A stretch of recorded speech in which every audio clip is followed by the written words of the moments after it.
Zëdhënësja e LSDM-s Bogdan Kakuzeska ka akuzuar qeverinë e drejtuar nga Christian Miskoski për mungesë të masave konkrete në përballjen me rritjen e çmimeve dhe përkeqësimin e standardit jetësor të qytetarëve. Sipas saj, kanë kaluar 60 ditë nga fillimi i krizës në lindjen e mesme, ndërsa autoritetet nuk kanë ndërmarrë hapa për të mbrojtur qytetarët nga shtrejtimet.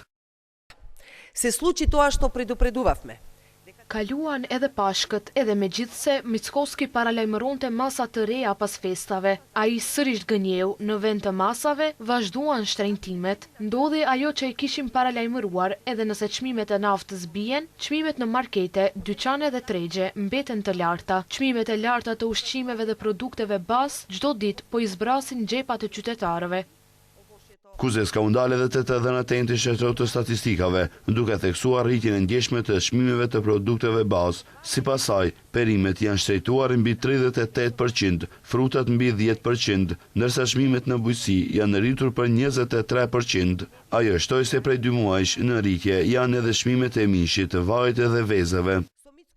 Prej 2 muajsh janë rritur edhe çmimet e mishit, vajit, yndyrës, vezëve. Këto nuk janë vetëm shifra, por realiteti i përditshëm i qytetarëve, me frigorifer dhe xhepa bosh. Me Mickoskin, jeta e qytetarëve po bëhet gjithnjë e më e vështirë. Populli nuk ka para.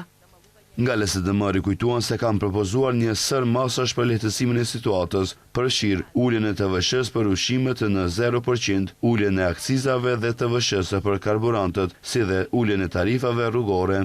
Sipas Kuzeskës, qeveria tani po i paralajmëron të njëjtat masa, por me vonesë dhe në mënyrë të pjesshme. Ajo bëri thirrje për ndërmarrjen e masave urgjente për uljen e çmimeve dhe mbështetje për kategoritë më të cenueshme.